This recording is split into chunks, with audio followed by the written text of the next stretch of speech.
नमस्कार श्रोते हो. साहित्य पंढरी या कथाकथन चॅनलवर तुम्ही ऐकताय भरत माने लिखित भरतायन संघर्ष जीवनाचा, हे माने सरांचं आत्मचरित्र. आणि आज 15वा भाग आपण ऐकणार आहात. आमची शाळा लोकमान्य विद्यालय पंढरपूर. मुख्य इमारत नदीकिनारी नगरपालिकेजवळ, तर दुसरी कोर्टासमोर बालकाश्रमाच्या शेजारी होती. आमच्या शाळेला मोठं मैदान होतं. सगळे मैदानी खेळ तिथेच, म्हणजे अंबाबाई पटांगणावर व्हायचे. कवायतीचे कार्यक्रम तिथेच व्हायचे. तिथे एक स्टोअर रूम होती. तिथे खेळाचं साहित्य, स्पीकर ठेवलेलं असायचं. इतर वेळी ते ग्राउंडवर सर्कसवाल्यांना भाड्यानं द्यायचं. 1975 साली तणपुरे महाराजांनी मोठा महायज्ञ केला, त्यावेळी महिनाभर भाड्यानं दिलं होतं. महिनाभर तिथे सगळ्यांना 2 वेळचं पंचपक्वान्नाचं सुग्रास जेवण मिळायचं. पंढरपूर आणि आजूबाजूच्या गावचे लोक जेवणाला गर्दी करत. दिवसभर पंक्ती पडत. सगळ्यांना भरपेट जेवायला मिळायचं. रोज वेगवेगळे पदार्थ. पदार्थांची अगदी रेलचेल असायची. तो महायज्ञ शाळेच्या ग्राउंडवर झाला होता. मोठमोठ्या राजकीय सभा, संमेलनं तिथेच व्हायची. आमच्या शाळेला नाट्यगृह सुद्धा होतं. अरुण टॉकीज समोर शाळेचं स्वतःचं भव्य नाट्यगृह होतं. संपूर्ण शाळेतले विद्यार्थी, शिक्षक, प्रेक्षक यांची बसण्याची सोय व्हायची. भलं मोठं बंदिस्त स्टेज असायचं. तिथेच वार्षिक स्नेहसंमेलन, नाटक, गीतगायन, जादूचे प्रयोग शाळेतर्फे मोफत. तसंच कमी तिकिटावर नाटकं सुद्धा व्हायची. शंकर पाटील, दमा मिराजदार, पु ल देशपांडे यासारख्या दिग्गजांचा कथाकथनाचा कार्यक्रम तिथे व्हायचा. त्याचाही आस्वाद तिथेच घेतला. दमा तर घरचे, त्यामुळे ते हक्कानं इथे यायचे. याच शाळेत काही काळ ते शिकले असं म्हणतात. मोठमोठी 3 अंकी नाटकं तिथं व्हायची.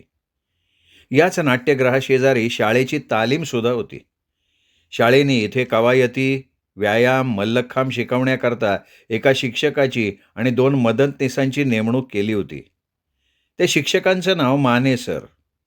पिळदार शरीर, काळेभोर पाणीदार डोळे, लांब लचक वाढलेली दाढी.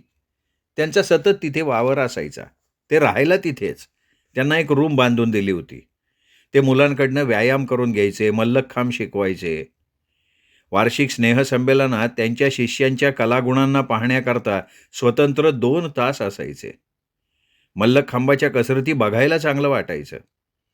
अशा या माने सरांचा माझ्या बाबतीत एक किस्सा घडला, तो तुम्हाला सांगतो. माझं आडनाव माने आणि सरांचं सुद्धा माने. आमचा बाप एकेकाळचा चांगला पैलवान. पण त्या काळात त्यांना तसं खायला प्यायला चांगलं चुंगलं मिळालेलं असल्यानं त्यांचं शरीरही चांगलं झालं होतं. नेमकं त्याच्या विरुद्ध आमचं. आमचा बाप हा असा, शिळं तुकडं नीट मिळायची मारामार. पण शाळेत नोटीस आली आणि आम्हाला वाटलं चला आपण सुद्धा तालीम करावी. ज्या दिवशी नोटीस आली त्या दिवशी शाळा सुटल्यावर आमच्या शाळेच्या तालमीत गेलो. तिथे सरांना भेटलो. घरची परिस्थिती सांगितली. सगळं कसं नीट चाललं होतं. सरांनी मला एक लंगोट स्वतःच्या पैशाने शिवून दिला. दुसऱ्या दिवसापासून तालमीत बोलवलं. मी पण दुसऱ्या दिवशी आईबापाला सांगितलं. त्यांना पण माझा लय अभिमान वाटला. त्यांना तर असं वाटलं की लगेच आपला पोरगा हरिश्चंद्र बिराजदारच झाला. शाळा सुटल्यावर घरी आलो, दप्तर ठेवलं, गेलो तालमीत. त्याआधी काय घडलं होतं, आम्ही गोविंदपुरा या गल्लीत राहणारी, त्यामुळं आमच्यावर उडाण टप्पू असा शिक्का बसलेला. माने सरांना आधीच कळलेलं मी कुठला होता ते. आता मला कटवायचं कसं? तर त्यांनी काय केलं, आल्या आल्या पहिल्याच दिवशी 100 बैठका काढायला लावल्या. हातात छकाटी घेऊनच जवळ बसलेलं. थांबलं की पायावर मारायचं. आजूबाजूला मजा बघायला थांबलेली.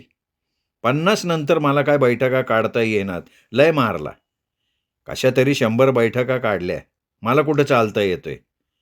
कसा तरी सरांपुढं ढसाढसा रडलो, तवा सुटका झाली.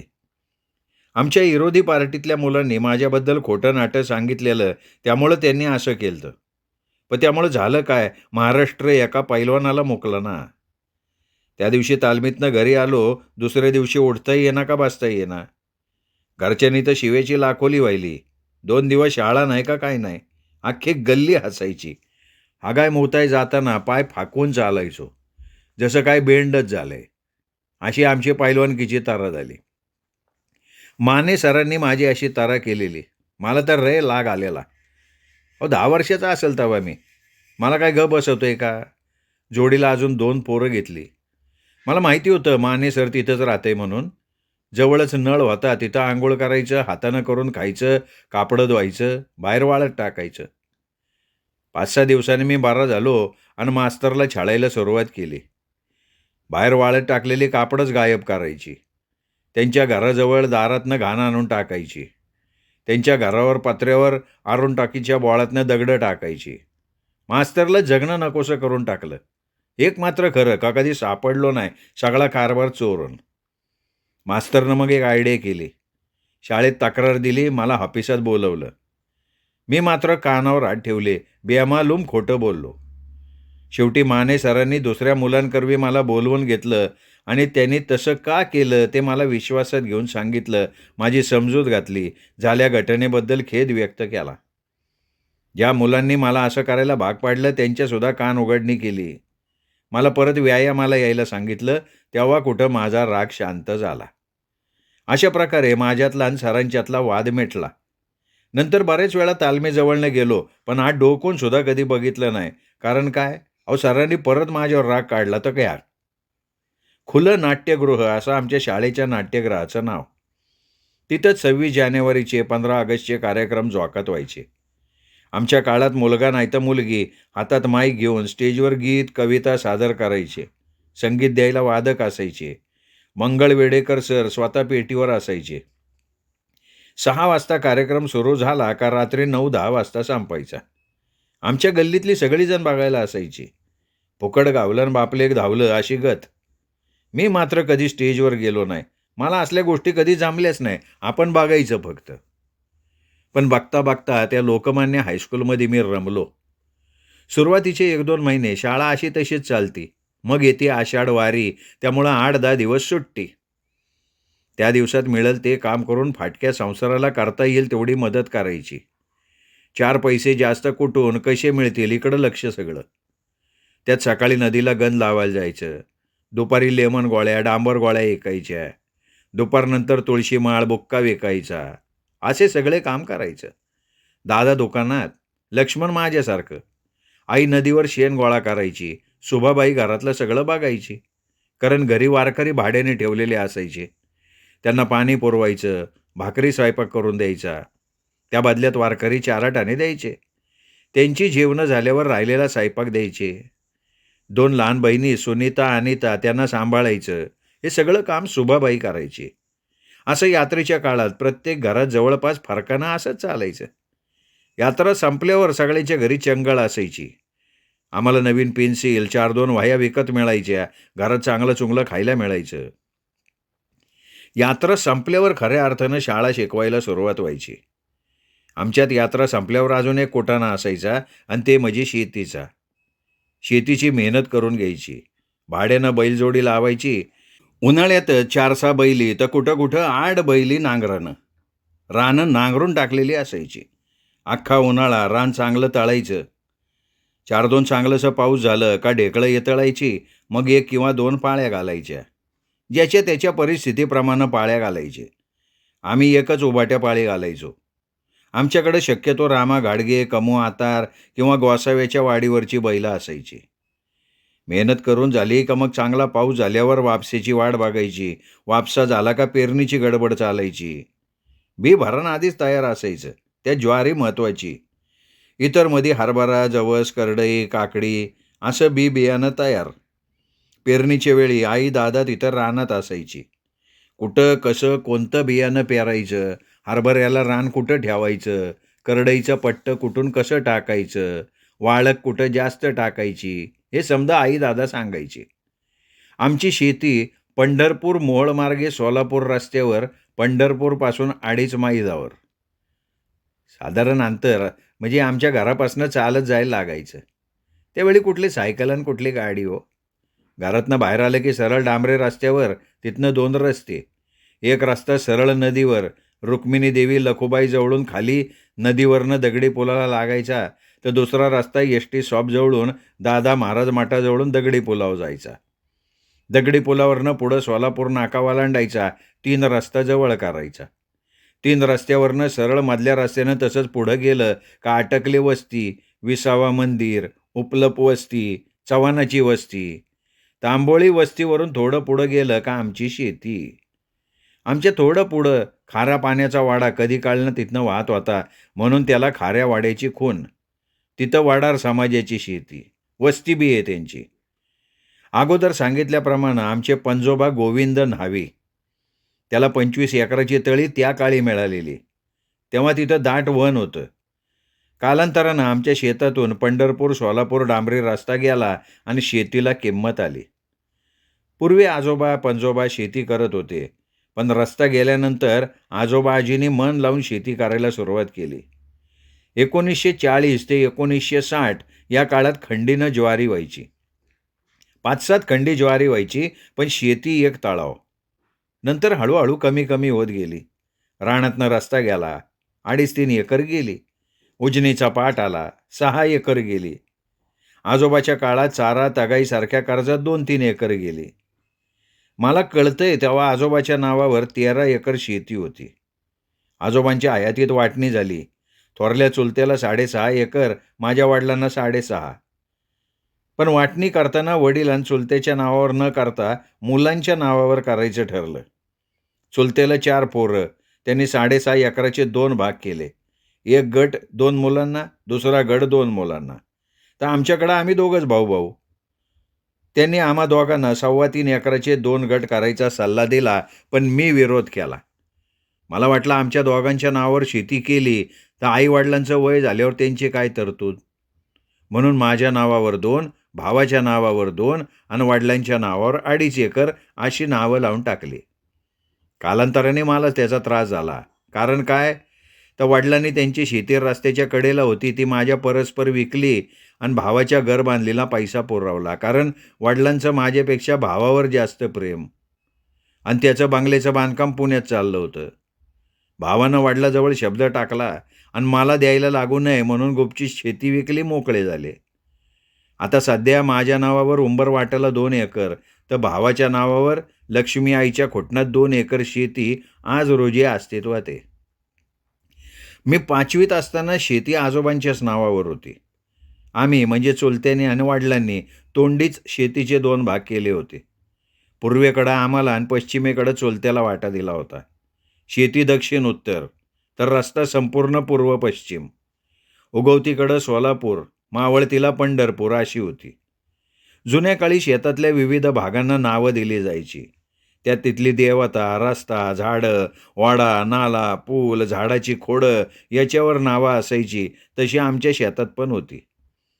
शेती दक्षिण उत्तर असल्यानं नाव पण उत्तर दक्षिण अशीच.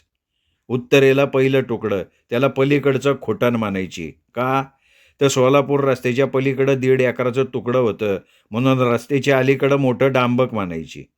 कारण त्या तुकड्यात इलेक्ट्रिकचा फार मोठा खांब आहे, म्हणून त्याच्या शेजारी रस्त्याचं डबकं म्हणायची. त्याच्या शेजारी लक्ष्मी आईचं खोटाण, कारण लक्ष्मी आईचं ठाणं आहे म्हणून. त्याच्या शेजारी उंबरवाट, कारण जुन्या काळी तिथं एक उंबराचं झाड होतं. तिथून एक पाऊल वाट होती म्हणून, आणि शेवटी बारकं डांबक, तिथं लाईटचा छोटा खांब होता. हे असा आमच्या शेतीचा नकाशा. आषाढ वारी झाल्यावर पेरणी करायची. साधारणपणे सरावन संपता पेरणी व्हायची. पेरणी झाली की सणाची गडबड. पंचमी, हादगा, गोळोबा, गौरी गणपती, माळ, नवरात्र, दसरा, दिवाळी या सणाच्या भाऊगर्दीत रानाकडे जास्त लक्ष नसायचं. दिवाळी होता करता ज्वारी पोटऱ्यातनं वर यायची, हरभरा फुलावर असायचा, जवस करडई फुलावर असायची. डांबरी रस्त्यावरनं शेती बघितली तर हिरवेगार शालूत दोन्ही बाजूनं करडईची पट्टी, रंगीबेरंगी फुल शालूचं काठ, तर मधीच एखाद्या कडेला ब्लाऊज पिसासारखं हरभऱ्याचं चौकोनी तुकडं. त्याच्यावर जांभळी फुलं चांगली वाटायची. हरभऱ्याच्या कडनं चौकोनी 4-4 काकरी जावसाच्या. अहो, इतकं भारी दिसायचं म्हणता सांगायची सोय नाही. तर दिवाळी झाली की शेतीची राखण करायला लागायची, कारण गवतवाल्या गवताबरोबर ज्वारीचं बाटूक, बायकी, बारकी बारकी वाळं, काय जे सापडेल ते न्यायची हो. पाखरं सुद्धा लई ताप द्यायची त्या वेळेला. मी आणि शोभा पाखरं राखायला. आमची जोडीच. मला जसं थोडं थोडं कळतंय तसं शोभा एकटी जायला घाबरायची, म्हणून मला संगट न्यायची. सुरुवातीला काटाळा यायचा, कारण पहाटे-पहाटे उठून चहा नाही, पाणी नाही, उठायचं लवकर, शेताचा रस्ता धरायचा. दिवस उगवायच्या अगोदर रानात पाहिजे, कारण दिवस उगवायला पाखराची लगबग असते. आजूबाजूचं मळकरी शेतातच राहत असल्याकारणानं ती लवकर तयारीत असायची. म्हणून त्यांच्याकडचे पाखराचे तवे आमच्यात यायचे. म्हणून सकाळी जायचं, गोफण फिरवायची, डबडी वाजवायची, तोंडाने चित्रविचित्र आवाज काढायचे आणि आपली उपस्थिती पाखरांना दाखवायची. पहाटे-पहाटे बिन अन्न-पाण्याचं गेलेलं आम्ही बहीण-भाऊ 9-10 वाजेपर्यंत रानात असायचो. लय भूक लागायची. वाळकाची मिडी म्हणजे छोटी वाळकं शोधून खायचो. ज्वारीची ताटं ऊसासारखी सोलून खायचो. 10ची एसटी गेली की घराकडं परत फिरायचो. दिवस बराच वर आलेला असायचा. ऊन मी मानायचं. पायात चप्पल नाही का डोक्यावर टोपडं नाही. चाटा-चाटा चालायचं. शाळेच्या काळजीनं कसं लवकर घरी जाता येईल याचाच विचार डोक्यात. आबंधत निबंधत नदीपर्यंत यायचं. नदीवर आलं का सुबाला एकटीला घरी पाठवायचं. नदीला नागव्यानं अंघोळ करायची कशी तरी. अंग वाळलं का कपडं घालायचं. घरी यायचं का असेल ती वलं वाळकळं खायचं. पळत पळत दादाच्या दुकानी जायचं. जाताना पिशवी घेऊन जायचं. दादाकडून पैसे घ्यायचं. वेर्दे मामाच्या ज्वारी, तुरडाळ, तेल काय असेल सांगितलेलं ते घ्यायचं. तिथं शेजारी दामू अण्णाच्या गिरणीत दळण घ्यायचं का निघाला घराकडं. सगळं सामान घरी ठेवायचं. घ्यायचं दप्तर का पळत पळत गाठायची शाळा. कधी वेळेवर पोचायचो तर कधी उशीर व्हायचा. उशीर झाल्यावर डाव्या हातावर कांता गोसावीसर छडी मारायचे का लगी वर्गात निघायचं. 12 वाजता शाळा भरायची. 1:30 वाजता लघवीची सुट्टी. पोरं पोरी काय बाय खायला घ्यायची. लिमलेटच्या गोळ्या, वाटाणं, फुटाणं, चिचा, आवळं, बोरं समजा इकायला असायचं शाळेच्या दारात. आम्ही आपलं दाताचं पाणी गिळत त्यांच्या तोंडाकडं बघायचो. आम्हाला कधीसुद्धा असं शाळेच्या बाहेर काही खायला मिळालेलं आठवत नाही, कारण 1-2 पैसे पण मिळायचे नाहीत ना. मग लयच कसं तरी वाटायला लागलं का शाळेच्या कंपाऊंडच्या आत सरकारी नळ असायचा. तिथं पाणी प्यायला ही गर्दी. घुसून तरी कसं तरी 2 गालास पाणी प्यायचं का पळत पळत वर्गात. दुपारी 2:30ला जेवायची सुट्टी का पळत घरी जायचं. टोपल्यात काय असेल ते आमटी भाकरी कुस्करून खायचं. पाणी प्यायचं का पळत शाळेत हजर. 3 वाजता शाळा भरली का 5:30 वाजता सुटायची. शाळा सुटल्यावर घरी यायचं. कुठला आले शुभंकर वृत्ती दिवाबत्ती. दप्तर घरात टाकलं का पळत खेळायला जायचं. 6:30-7ला घरी हजर. मग अंगणात खेळायचं. कधीतरी संध्याकाळचा चहा मिळायचा प्यायला. नाही मिळाला का 7:30-8ला जेवायचा का पाडला बादग्यात. रातभर स्वप्नात दंग. लय रंगीबेरंगी स्वप्न पाडायची. कधी हवेत उडायचो, कधी पाण्यात पावायचो, कधी रंगीबेरंगी नवी नवी कापडं घालायचो, कधी पांढरा फेकबूड घालायचो. हातरुमाला असायचा हातात. अहो अशा स्वप्नात कधी सकाळ व्हायची कळायचं नाही. आईच्या हाकेनं स्वप्नभंग व्हायचा का दुसरा दिवस सुरू. अशा तऱ्हेने रोज दिवस उगवायचा, मावळायचा. त्यात मधी येळ अमावास्या यायची. ती एक लय मज्जा. एक प्रकारचा गरीब शेतकऱ्याचा सणच म्हणा ना. येळ अमावास्याला काळी आई भरात आलेली असायची. रान हिरवगार पोटरी थोरड्यात पीक असायचं, म्हणून तिची ओटी भरण्याचा कार्यक्रम म्हणा ना थोडक्यात. मी तर त्या दिवसाची वाटच बघायची. वनभोजनाचा कार्यक्रम असायचा. साधारण अधिक किंवा कार्तिक महिन्यात असायचा हा सण. सणाच्या आदल्या दिवशी सणाला तयारीला लागायचं. आदल्या दिवशी दादा सायकल भाड्यानं घेऊन घरी यायचा. घरनं 2 पिशव्या घ्यायचा. नव्या पेठेत जायचा. 3 किलो खपली गहू, 2 किलो बाजरी, अर्धा किलो तांदूळ, अर्धा किलो गूळ, अर्धा किलो हरभऱ्याची डाळ, गोडं तेल, बारीक सारीक सामान आणून द्यायचा. त्याच दिवशी दुपारी आई सगळं धान्य निसून तयार ठेवायची. गहू बाजरी दळून आणायची. अमावस्येच्या दिवशी पहाटे पहिली चांदणी उगवायच्या वेळेला म्हणजे 3-4च्या दरम्यान उठायची. चुलीवर पाणी तापायला ठेवायची. घराचं अंगण झाडायचा. साडा रांगोळी करायची. का लगे अंघोळ उरकून बाहेरनं नळावरनं पाणी भरायची. ताजं ताजं डाळं शिजवायची. पुरण वाटायची. बाजरीच्या पिठाचं मीठ टाकून उंडे बनवायचे. ते ज्वारीच्या पानात पातेल्यात टाकून उकडायचे. एकीकडं आईची स्वयंपाकाची लगबग तर दुसरीकडं दुसऱ्या चुलीवर पाणी तापून बाकीची आंघोळीला लागायची. तो सगळा कारभार सुभाबाई बघायची. लहान वयात थोरपण आलेली मुलगी म्हणून गल्लीतले सगळे तिचं कौतुक करायचे. कामाला वागेन. दिवसभर न थकता काम करायची. अंगापिंडानं दमदार होती ती. सगळी कामं कशी न सांगता. धुणं भांडी झाडलोट उचल साचल तीच. त्यात अधूनमधून आईला काय बाय द्यायला मदत बी करायची. घरात असा कामाचा निस्ता धिंगाणा चाललेला. तर दादा आणि लक्ष्मण किरकोळ सटर-फटर वस्तू आणायला जायचे. त्यातच लक्ष्मी आईला आणि नदीपाल्याडच्या म्हसोबाला शेंदूर, उदबत्ती पुडा, 4-5 नारळ, कुंभाराकडून खापराचा मोरवा, त्याच्यावर झाकणी, हळद, कुंकू, दही अशी आठवून वस्तू आणायला लागायच्या. माझ्याकडे किरकोळ कामं. मोरवा आणल्यावर त्याला चुन्याचं 5 पट्टं, हळदी-कुंकवाचं पट्टं वाढायचं, काडीपेटी जवळ घ्यायची, रानात जाताना जो पेटारा न्यायचा तो मोकळा करायचा, त्यातलं साहित्य बाजूला काढून ठेवायचं. 10 वाजेपर्यंत स्वयंपाक व्हायचा. दादा निवद भरायचा. म्हसादेवी, म्हसोबा असे निवद नारळ घेऊन बरोबर घ्यायचा. ती दोघं तिकडं गेली की आम्ही सगळं साहित्य पेटाऱ्यात भरायचं. तो पेटारा आई स्वतःच्या डोक्यावर घ्यायची. बाकीचं छोटं-मोठं साहित्य आम्ही पोरं घ्यायचो. सुनीताला सुभा घ्यायची. अशा तऱ्हेनं आम्ही रानाच्या वाटेला पायी निघायचो. 3 रस्त्याच्या जवळ आल्यावर आईला वजं व्हायचं म्हणून थोडा वेळ इसावा घ्यायचा. तिथल्याच पाटाच्या पाण्यानं तोंड धुवायचं. दादाची वाट बघत थांबायचं. दादा घरून निवद, नारळ, शेंदूर, उदबत्ती घेऊन चिंचबानात म्हसोबा देवीला निवद नारळ करून तिथंच पाराच्या खाली छोटा म्हसोबा, लक्ष्मी आई अशा देवांना निवद दावून नदीच्या पल्याड नावेतनं लक्ष्मणाच्या बरोबर असायचा. मोठ्या म्हसोबाला जायचा. तिथं लय गर्दी. आमच्यासारखे निवद नारळ घेऊन आलेली असायची. बारीला लागायचं. हळूहळू मुंगीच्या पावलानं रांग पुढं सारखायची. प्रत्येकजण म्हसोबाला शेंदूर फासायचा, हळद कुकू लावायचा, अष्टगंध लावायचा, नारळ वाढवायचा, निवद दावायचा, अंगारा कपाळाला लावायचा का चालला पुढं. येळ अमावास्येला जत्राच भरलेली असायची. मेवा, मिठाई, नारळ, शेंदूर, भजी अशी दुकानं लागायची. लहान थोर गडी, बाया, पोरं निस्ती गर्दीच हो. देवाचा पुजारी अण्णा अंडीवाला म्हणून होता. मी 2-3 वेळा तिथं गेलतो. त्याच्या अंगात म्हसोबाचं वारं यायचं म्हण.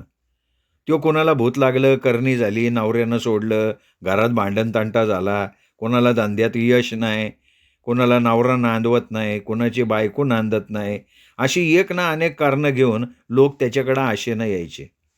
त्याच्याकडं बघितल्यावर असं वाटायचं का माणूस सुखासाठी काय बी करते.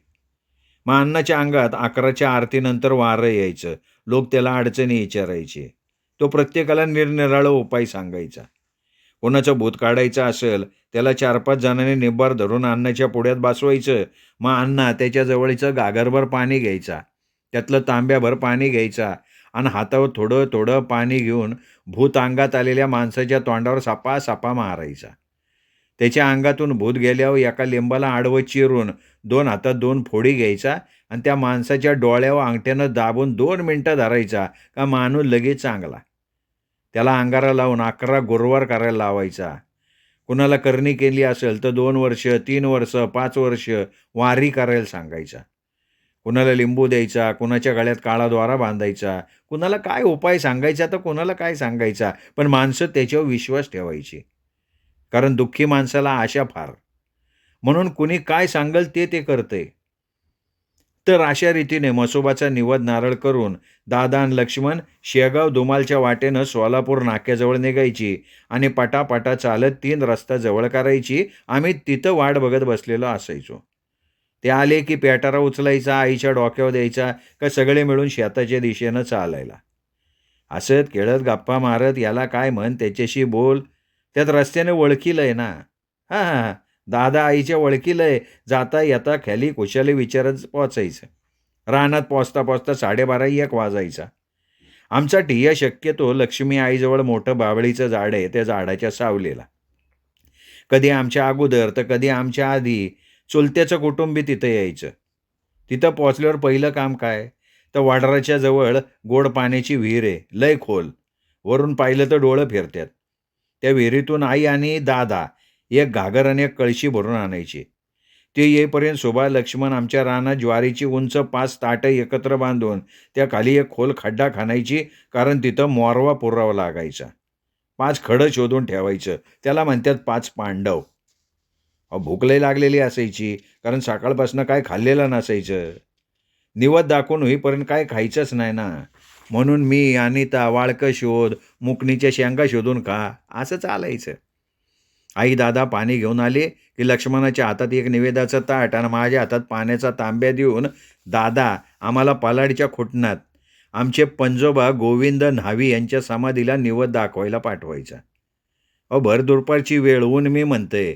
पायात चप्पल नाही, डोक्यावर टोपी नाही, पोटात भूक लागलेली, पण बोलायची सोय नाही ना.